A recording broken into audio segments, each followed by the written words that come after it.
Hey, peace and blessings to you. My name is Jerry B.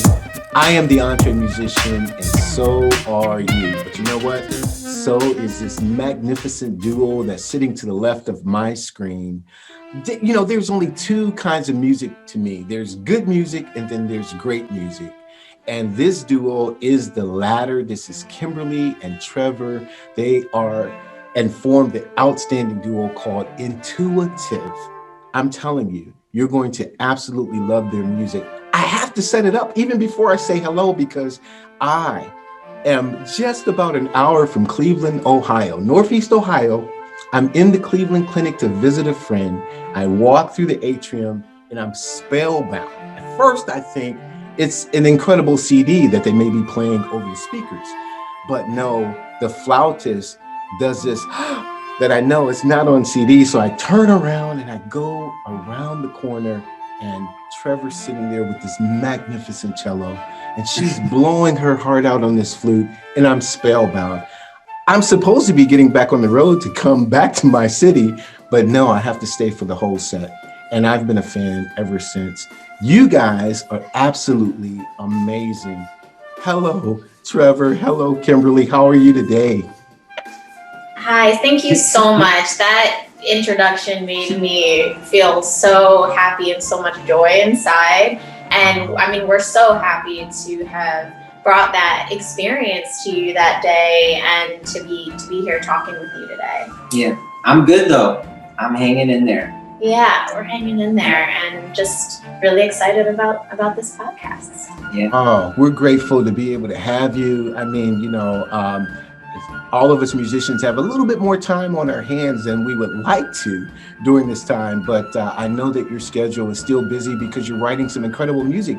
I believe that everything you do is original. Is that correct? Yeah, it is. It is. Well, you got to tell me your story. How did you get started? Sure. Well, it goes back to when we were both students studying in Cleveland at CIM, Cleveland Institute. And Trevor and I were both in some classes together, and we knew each other.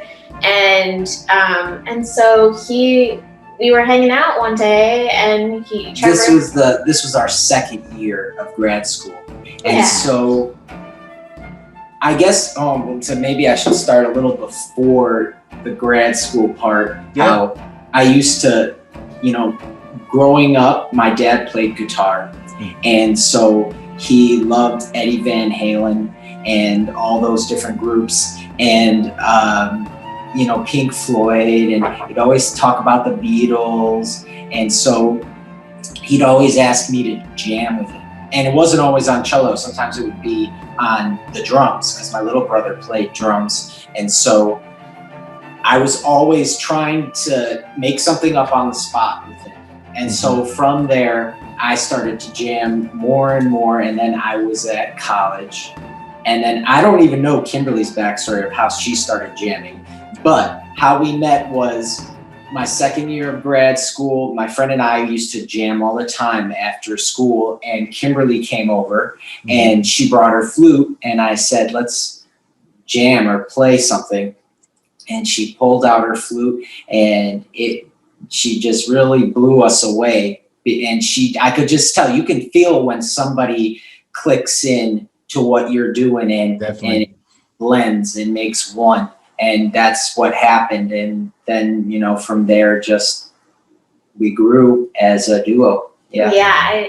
That was the first time really that I had ever tried to improvise. I hadn't done that before, but, growing up, I wasn't really listening to as much classical music. Actually, I was listening to Motown. I was listening to, a lot of EDM, Ryan Cabrera, and now I listen to like Millennium. I have just lots of a huge array of music that I like to listen to. But you know what? I think on your part though, you might not even know this, but sometimes an old song will come on the radio. I don't even know what it is. And she knows all the words to it. And so I think that's where she gets her inspiration for jamming, is from listening to all the greats. Yeah. And I mean, because, you know, my mom and my dad and my brother, they just loved all the oldies. And so that's what I grew up listening to. Mm-hmm. But I had a love for playing flute, and obviously my interest in classical music just, was more and more as I kept studying and listening and opening my ears. But I always wanted to take the flute and make it just play other genres, and much like Ian Anderson with Jethro Tull, you know, just kind of see what I could do with the instrument and make it more relevant to like a lot of younger people today. You know, obviously classical music is relevant, but when we go into schools now, and obviously this past year, but in the past, and we do assemblies for K through 12, we're always trying to get these kids really engaged, and the music of Intuitive has that aspect because he beatboxes, and we have like a drum element and the electronic music. So I wanted to make it more accessible, and I love listening to that music. So.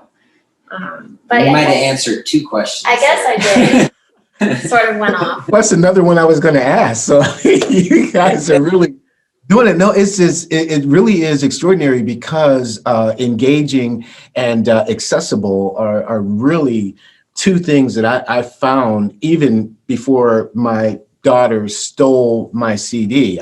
We've traded CDs there, and my daughter stole it. I haven't heard it since, but the stuff that you have posted on your YouTube channel is just that, you know, the EDM, the beatboxing. And that's why, Trevor, you were a drummer prior to cello, or what came first there? Cello was first, and then I have two brothers, and at one point we were all playing cello, and then my youngest brother, he wanted to stop playing cello, so he started doing drums. And so there was a drum set at the house in the attic. And, you know, when he wasn't practicing and my dad was on his guitar, because that's where all of this equipment was in the attic. You know, my mom was like, you have to go upstairs in the attic if you're going to make all that sound. And so that's where everything was. And then, yes, I learned a lot from just that. And then in high school, my freshman year, I was in drumline for 1 year too. And that was interesting too, because, you know, playing cello, I was so used to always getting, you know, the first chair or something like that. But this wasn't the case. I had to start all over. And so, you know, I wanted to play snare drum. I didn't even get to do snare drum, and I worked so hard. And even the instructor noticed how much better I got. But all those times from trying to, you know, get better at something, that's where I learned rhythm. Really. Yeah. Well, you have it. Oh my God. You definitely have it. And the beatboxing and playing the cello. Just incredible stuff. Now, Kimberly, did you come from a musical family as well? Were you surrounded by musicians? You know, neither of my parents are musicians, and my brother likes to say that he sung in the choir and he has his lovely vocal cords in high school. But no, none of my immediate family were musicians. My mom does say too that down our line, you know, we had a very musical side on her side. That they go to shows and just jam and play with each other. And then my great aunt on my dad's side, she was just so influenced by the arts and like went to the opera and just loved it. So, I mean, we do have arts and creative people definitely in my family, just none that I know in my immediate family that were musicians. So I was just kind of a fluke, you know, they didn't know where this came from. But it's a blessing. Dad, though, I mean, they knew how important it was for you. Yes. Her dad took her into the city every single week, right? Yep. And it wasn't a short drive. No. I mean, we lived about an hour and 10 minutes from the city.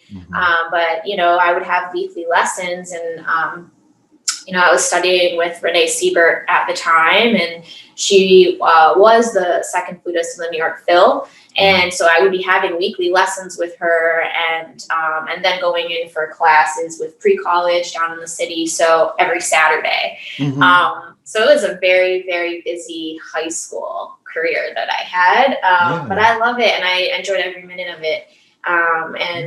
Like I'll never forget the first time playing in a large ensemble. Actually, was when I was doing a summer festival in 10th grade, and I just remember sitting in the orchestra there and being a part of this bigger sound. And that's why we're always experimenting with our duo sound to try to add layers and textures and that electronic element and playing with the loop pedal, because it just felt so wonderful sitting there, and I got goosebumps. And I'll never forget just that feeling of being on the stage and sharing the music with the audience. And that's how I knew, I'm like, I want to do this. So wow. Well, how early did you get started on flute? So when your dad was driving you in, how young were you? Yeah, so I started playing the flute when I was in the 3rd grade, and I started out on a candy cane flute. So you know how most flutes are straight. When you're really young and your arms are much smaller, you can't necessarily reach the full flute. So the head joint was actually curved, and that's why it looked like a candy cane. And so I would play here instead of here. So my arms were a lot smaller. And I remember bringing this little instrument to band class when I was that young, and everyone was looking at it like, what is that? That's a funny shape thing. And so that's how I started. And then I think I started taking lessons right away. When even younger than that, I was just always very rhythmic, and like, I did hula hoop, and like I would challenge people with my hula hoop at birthday parties, and like I just always was trying to keep a pulse and keep a rhythm and dance. And so I just really connected with the flute. I just always wanted. There was something in me, like I never even really saw the flute. I just really wanted to play. Wow. And the rest is history, I guess. Yeah. But now, so sometimes I hear, orchestration and piano in your stuff. Is that one of you playing that, or is that you calling in studio musicians or whatever to complement what you guys do? Well, I guess it depends. You use the keyboard. I use a MIDI keyboard. Yeah. Okay. I probably over the last 5 or 6 years, I've also been doing a lot of producing with hip hop and stuff like that, and pop music. But from that, I've gained the knowledge of all these different plugins that have all these different instruments and synthesizers and stuff like that. So we've taken advantage of some of those things and have incorporated it. But we do it a lot on keyboard. And at school, we had to take piano and all that stuff. So, in one of our newer tunes, we have actually Trevor does play on the keyboard at the end live, which is sort of fun. So that adds a nice, cool element as an outro. And but his producer name, in case anyone wants to check that out, is Teek Beat. Yep. TEEK. BEAT. Yeah. So he has. Teek Beat. Now, do you have your own website for that, or your own branding for? I tried using a website actually, and it didn't work so well. For some reason, Instagram has been the best thing for me, and it's just helped a lot. And then you throwing the beats on there, and then people contact me. You have BeatStars too. And then I have BeatStars too. BeatStars, right? Yeah. Yeah. But Instagram, I've loved the most. That's been the best. Yeah. That's excellent. Well, I'll have to check out that aspect of your artistry as well. I'm glad we're having this conversation. Before I know it, you're going to be producing some other stuff as well. You guys are you're just genius. Now, with respect to Intuitive, though, with all of the descriptions that you draw from, is there a special brand or special description that you give it? Our music is this? we've experimented with like crossover avant-garde, but a lot of people say that, oh, we're crossover avant-garde. I mean, we're a duo and we play original music. And what would you say? I don't know. You know what? I think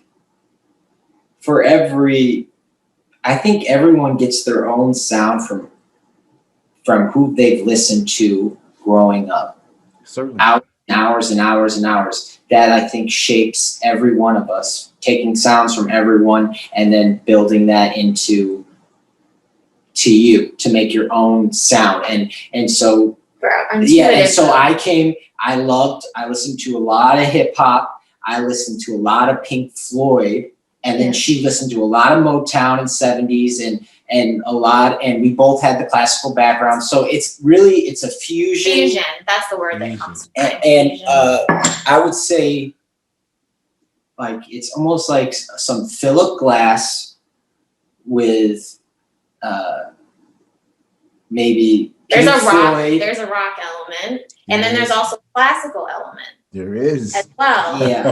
Then there's a pop element. So it really is just a fusion of I don't know. But I do love minimalism and the minimalist music. That's one of my favorite things. It's really fun just taking sometimes just one. He'll do this. Sometimes he'll take one bass line and then keep that and then have it change just a little bit, and just even that tiny little change as it goes. It's really interesting how you can just build off of something so simple. Yeah. Like there's a video that you have on YouTube called Hope. Okay. Oh yeah. And, that's an excellent illustration. And I'm the cat sitting up there on the stool. Because I thought, man, this cat has it, because he or she knew that there was something special. There was something going on in the moment as you were approaching those chords. And so that's me. I'm that cat. It's true too. Yeah. When I did that take, I was like, I know that's the one. And then I watched it and I saw my cat Hope. She was right there too. Oh, so the cat is Hope. So you named the tune after the cat. Yeah. Her name was Hope. Yeah. Excellent. Well, it's an excellent song, and I guess you can put me in the area of being a super fan. I don't want to say, I mean, there's nothing that I've heard from you, your duo, that I can really pass on. I mean, as you can imagine, we listen to a lot of music, as you said, you yourselves do. And there's stuff that you go, well, that's pretty good. But there's always something intriguing. There's always that extra sprinkle of, whoa, I wasn't expecting that. Whether, Kimberly is making a fantastic run over a bridge that you're creating. It's so organic and so natural. Is that something you worked at, or there's some things you can't practice. There's some things you can't rehearse. But what do you think that chemistry is? I want to know. What is it? It's magic, I think, well, the people that I've also studied with have really impacted me and my approach to music. And I do have to mention, Marina Piccinini is a soloist, flute soloist, and she was a person I studied with for 4 years. And she's such an artist, and the way she manipulates, she has so many colors in her sound, and she integrates silence, and she just knows how to bring an audience to her. And studying with her for those 4 years was just really eye-opening as to how I wanted to approach music. And then also with Joshua Smith, who I studied with for 2 years, he was all about the phrasing and how to make the line just so long and smooth and interesting, and not have like weird, little accents just because of the technical difficulties of the instrument. And so I think if you have that confidence and that intention that you put into the music, and I'm all about character. Like, what's the character of this song?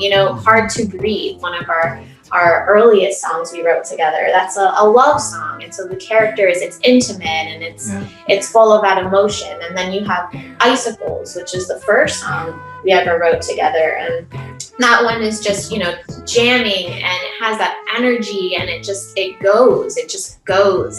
And I just think that these people that I've studied with have really shaped my idea and my ideas of music, and have helped kind of express. But I'll let you answer that as well. I was gonna say, I think when writing a song, I always, I have to think, especially today, what am I gonna do to make somebody stop, look away from their phone, and pay attention to what we're doing? Yes. That's I think a big thing. Yeah. And you can tell when those moments happen. You really can. And it sometimes can be just with, I'll turn the heat off in a second. It can be just with the sound, with just how the bow hits the string, and how the sound resonates, and then how maybe Kim then comes in, and then there's something unexpected. You look for things that they're not going to expect, but they're also going to relate to, because a lot of people have trouble relating to classical music. But we're playing on classical instruments, so we have to incorporate something that they're used to, and then teach them something too from what we're doing. Yeah. That's really on point when you say that we always want to try to get people to listen. If you can get one person to listen, then you've done it. And I think those are some of our most challenging gigs. Is sometimes we'll be background music, or we're playing at a party and people are talking to each other, and we're there, and we know that we're help providing the atmosphere, but we want them to be more engaged. And so that's always our goal, I think, is how do we do that? And that's probably what you hear. And funny story is that our name wasn't always intuitive. When we first started, it was actually Strawberry Sunday. And before that, it was the Cleveland Connection. But the Cleveland Connection, apparently people thought that was too corporate. And then Strawberry Sunday, we would show up and kids would think we were bringing ice cream. So we were coming out with our first album here, and the graphic designer we were working with said, do you really want to put Strawberry Sunday? I don't know. And so we were thinking, we're looking through the book, and what could we name our group? And it was excruciating. We were thinking about it all the time, going through the dictionary, trying to find words. And then it actually happened when we just started. We were like, let's just play. Let's just have a rehearsal and see what comes to us. And immediately, as soon as we started playing, I was just intuitive. Everything feels so intuitive when we play. And then the fact that it had the two in it, it was oh my goodness, just that connection. So I think that really describes our chemistry that we have together as musicians. Yeah. Well, there's, just to be totally transparent, there's another chemistry that's there too that, transcends the music. And that's because you guys are not just a duo, but you're a couple, right? Yes. So there's another element that's strung in there also, So how does that then, because my wife, she sings a little bit, but she's not a musician. She hardly is ever in the studio with me. So I don't know that element of saying, okay, well, here's something musical that's really clicking, but there's also a spiritual dynamic as well, because we know each other intimately. How does that evolve into this ease, this intuitive ease that is driven in the music as well? Tell me a little bit about that. Tell us, I should say. I'm so curious. I'm the fan. I forget we have people watching. So tell us how that evolves. Here you start. I'm gonna turn this down. We have a Katie baby. All right, go down. So I think the chemistry that you have as a couple, and just that obviously factors into the music. But it's funny because I am an on-time person or an early person, and Trevor's like he'll wait till the last minute to get to the gig, and so it drives me nuts. Like a couple. Yes. So, like, even to this podcast today, I was like, Trevor, where are you? He's like, I'll be there. Yeah, He's like, be on time. and he always is on time. He's always on time, but you know, it's just right there. And so, but it's funny because as soon as we start playing together, it's just like all disappears and goes away. And I just think our music has always brought us closer in our relationship, and our relationship has made our music even stronger. Yeah. So it's just kind of like it works both ways. And yeah, what would you say?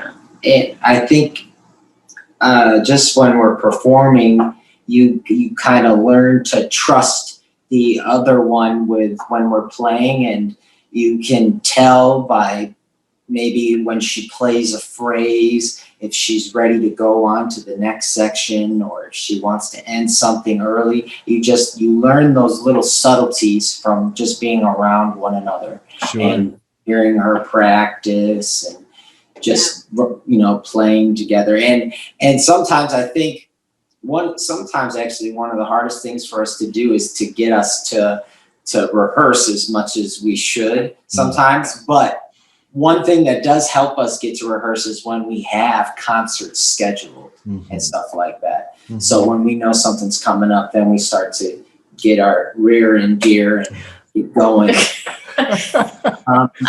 Yeah. I have to say, one of the things, I mean, there's so many things I love about Intuitive as this creative outlet for both of us. But one of the really special things is, since we're always sort of reading music with the classical music, this takes it all away. And so there's this improvisational aspect.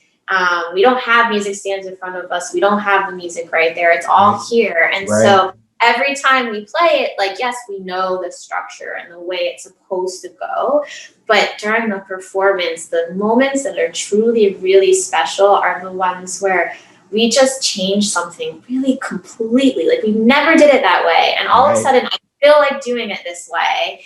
And he'll sort of catch me in that moment. And we didn't discuss it. We didn't talk about it. We didn't rehearse it. He just knows that that's what I wanted to do in that moment. And I think that's what makes chamber music really special.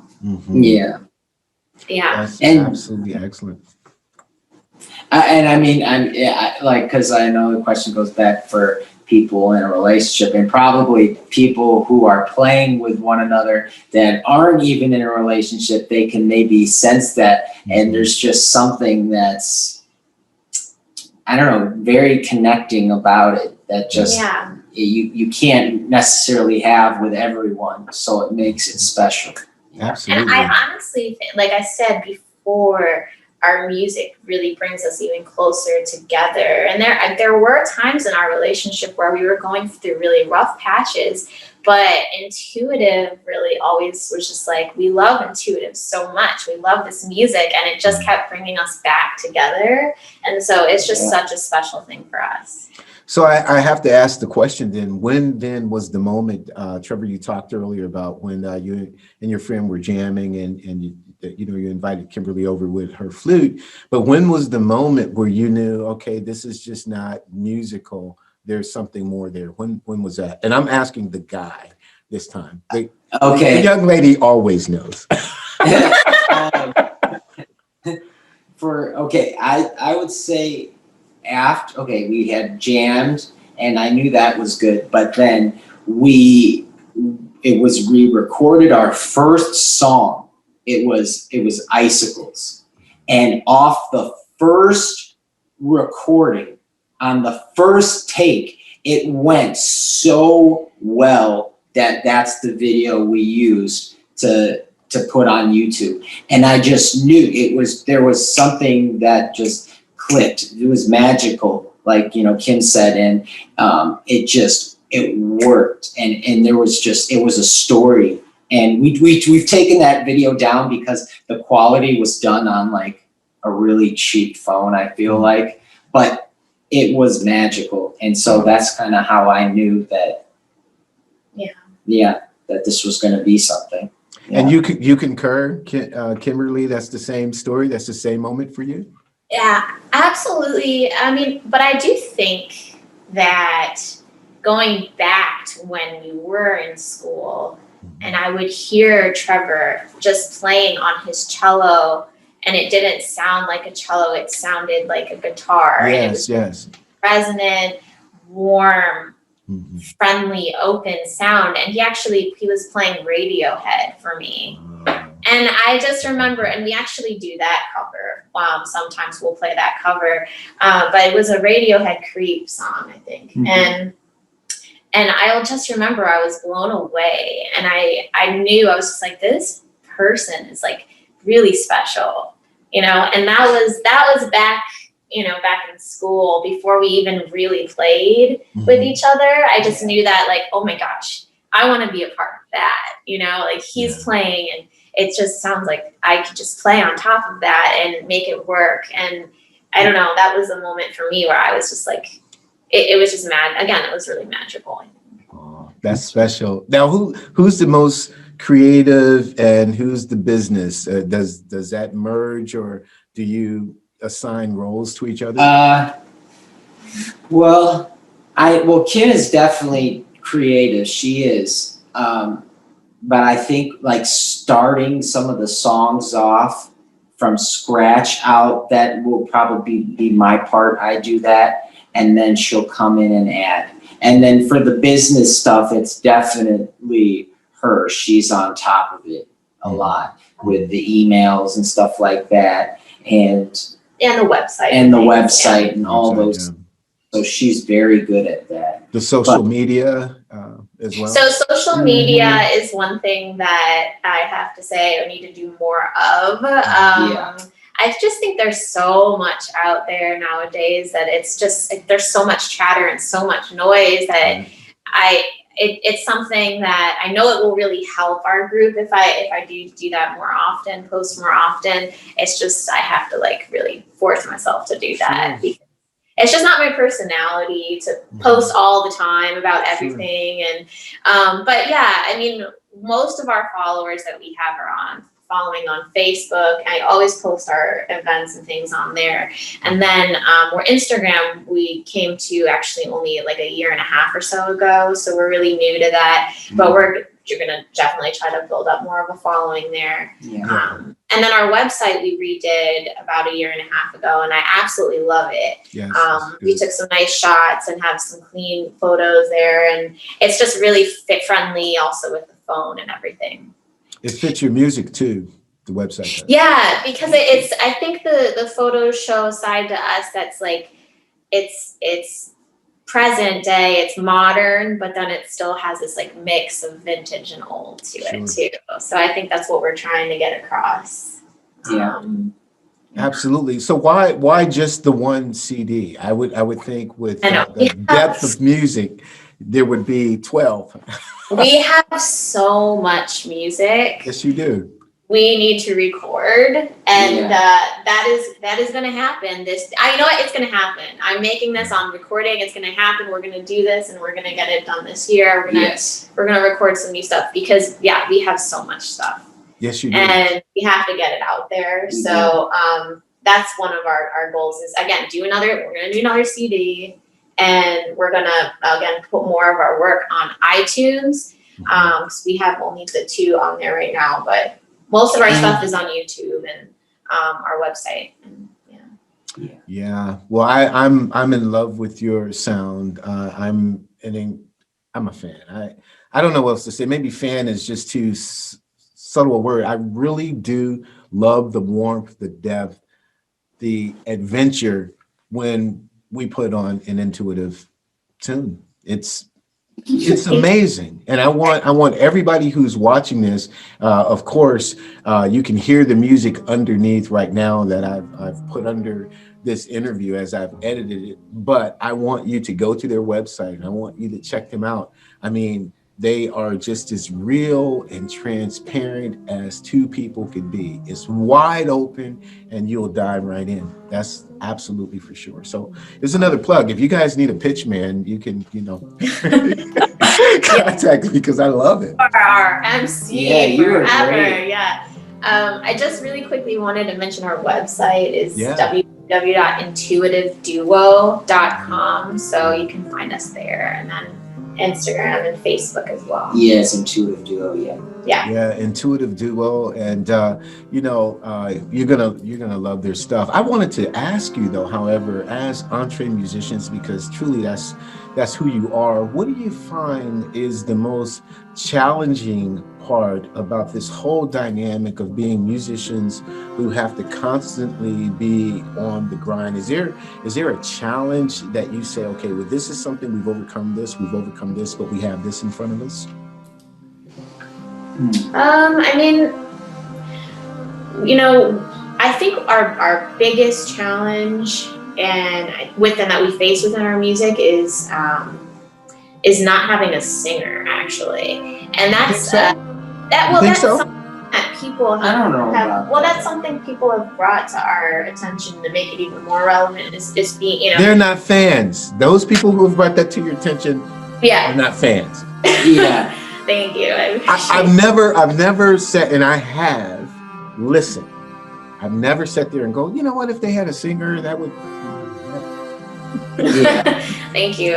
I appreciate that. And then our other biggest thing is to try to get more bookings, just even outside Cleveland, outside of Ohio, outside. We've done some work at Penn State University. We did a master class for the students there, and also at Arizona State University, where we flew all the way out to Phoenix, which was so much fun. That was fun. So we want to, play more clubs, not only in our area here, but out there. Yeah, and maybe do a tour as well at some point too. We want to definitely do that. But playing at more colleges was a lot of fun, especially because they were at the classical music departments. So they got to see what else you can do besides playing in your traditional setting of orchestra. So that was a lot of fun and felt rewarding to do. But I think what we need the challenge, I think, was just we need to release music more and more, even if it's just a single at a time. I think that'll be a big thing. And I think we need a singer necessarily because of all these electronics and stuff that we have to incorporate. It's just insane how much stuff there is. That is true. Well, I was going to ask you too. What is your DAW of choice? I know that as a DJ, I used Ableton. Yeah. So I mean, I'm sure that's intuitive enough that it flows with you, even while you're on stage. You could vibe with Ableton. Yeah. And the new, actually, because Ableton 11 is supposed to be coming out, and I want to see how this works. They showed some videos, but it's set up so that it listens to you, what you're doing to the live performer, and it will stay at that tempo. It'll stay at the tempo of what you're going. So if you speed up, then the DAW recognizes that and will speed up with you. Wow. I think there's interested to see. No, that's excellent. I think there's an element of Studio One. I'm moving out of Reason into Studio One 5. And they have a live element on there that I think that there's some AI that's kind of tracking there. Don't quote me on it, but I've been trying to absorb as many videos as possible. So I think that's the future. But Ableton was actually ahead of the game. I've never used it. I never used even the Ableton Lite. I would buy some things and Ableton Lite was on there, but I was more just production minded in that regard. I'm a drummer. Mm-hmm. So in all the performances, I didn't want anything kind of integrating into that. However, as a producer, it was always Reason. Before that, it was Cakewalk, and now I'm stepping into the Studio One universe. So we'll find out what happens. But I think I've only heard of Cakewalk just one other time on Reddit through like a thread. Is that is that old school? Yeah, I'm look at the gray hair here. I'm an old guy, so I mean, you know, that was some time ago. Back in the 90s, I think I got started with Cakewalk 8 was the first one, and then they turned into Sonar. Then they were bought out, and this company called Band Lab owns it now. So Cakewalk is a free program. I will say this, however, to the audience, if you're just getting in to music production and you want a free, fully functional program, I would recommend Cakewalk to, you know, just break it and kick the tires and see what's happening until you decide to step otherwise. But yeah, maybe one day you can come back, Trevor, and we can do an Ableton, you know, you guys can like actually play and you can show us what's happening. You're a recording engineer as well. Like you record artists as well too? I do record. I don't call myself an engineer because I'm always talking in colors. The engineers that I deal with talking decibels, and I'm like warmer, you know, greener, you know, that's got, you know, that's not blue enough. You know what I mean? So yeah. I do what I am blessed to be able to do, but to call myself an engineer would be an insult to some of the great people that I have worked with and I read about. Bobby Ozinski and, you know, all those guys. I'm not them at all. Okay. Wow. But yeah, we would love to come back though and do something. Yeah. If through Ableton or you don't have a cello or a flute like right there that as we close up you can't like play something for us like real quick? You don't have my cello's upstairs, her flute's upstairs, I think. Hat though that just won't go away. I can tell you. But yeah, we are. Well, that's part 2. That's next time. Next time we get together with you. Yes. You know. But I'm going to link to your website here. Obviously, I'll link to a few of the YouTube videos that you have online. I can't say again of anything that I've heard that is just not completely wide open and fresh. I'm a fan of innovation. You guys are truly the cream of the crop. And every time that I would have a chance, Trevor, Kimberly, hear me, every time that I would have a chance to say something to someone else about your music, I have done it and I will do it because you guys are just that fresh. One day you will be a household word. One day people will know Intuitive because you guys deserve the absolute best that's coming to you. Thank you so nice. much. And thank you again for having us today. And, you know, I mean, man, I got to get off this podcast or else I'm going to start tearing up over here. No, it's the truth. Listen, my nose is brown enough. Okay. I don't have to kiss anybody's butt. You feel me? I'm only going to say what I mean. And I mean that you guys are absolutely great. And that's why I feel what you're saying. And he does too. I know. And it means the world to us. And we are so blessed to have you and as a wonderful super fan, and thank you so much for all that you bring as well and for making this happen today. It's really made my whole day and my whole, you know, the rest of my time throughout the next few months. I'm going to be playing our Maltz live stream and I'm going to take your words to heart and play because I know you're going to be watching. So it means so much. Absolutely. Now, as we wrap up, was there a question that you thought as we, you know, sent out an invitation that you said, I hope Jerry asked this question and I didn't ask it. So can you answer that unasked question? I think I was just trying to prepare a little bit for what you did ask, but you know what? I think that we covered it. I think that you did such a wonderful job structuring this interview. Everything felt so natural and very professional. Yeah, we just really were very honest and open, and and that's the most we can ask. If any of your listeners or they have a question about anything, they can always reach out to us through our Instagram or Facebook or website. Ask any questions, and we'll feel free to help, even if it's a music question or anything. Or about Ableton or absolutely. Or DJ, DJ, you know, beats and whatnot. Yeah, absolutely. Anything. Yeah, absolutely. Thank you so much, Jared. Again. I mean, it's just wonderful seeing you. Yeah. You as well. I'm so grateful for that day I was walking through Cleveland Clinic Atrium. Fantastic. Changed my life. Fantastic. So everyone, you've heard it straight from this wonderful duo and couple, Trevor and Kimberly, Kimberly and Trevor. They are the juice. And so we want you to just hook up with them and you tell them how much you love them. You tell them. You go to the website and you go, oh my God, the little bald brown man wasn't lying. This is the truth right here. So check them out, Kimberly and Trevor. I'm so grateful. They are tremendous entree musicians. My name is Jerry B. I am the entree musician, but you know what? So are you. We will see you next time. Peace.